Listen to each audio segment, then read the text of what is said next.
giuro non me l'aspettavo, la tua insolita presenza. Sono pochi a visitare la mia occulta e strana stanza. È tutta rosso antico, pareti in abbondanza, una culla che non dico e una cuccia in lontananza. La luce sempre viva trafigge una finestra, illumina un ulivo e da lì fa da maestra. Ci sono 1000 foto e disegni colorati di adulti che ho perduto e di bimbi mai lasciati.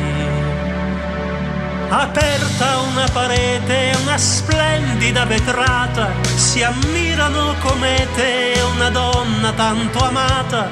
La porta è piccolissima, una volta era possente, non proprio comodissima per l'ospite incurante.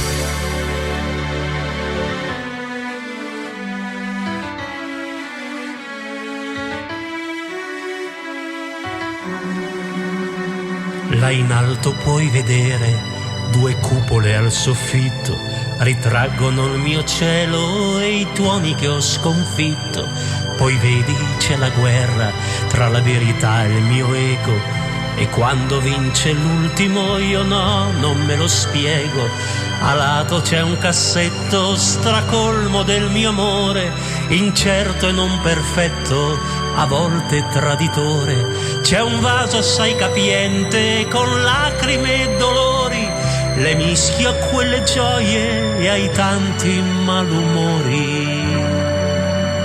Non è piccola né grande, ma c'è tutto ciò che sono, tra le 1000 mie domande il bisogno di perdono. Adesso puoi andartene in silenzio per favore, da questa strana stanza che è l'interno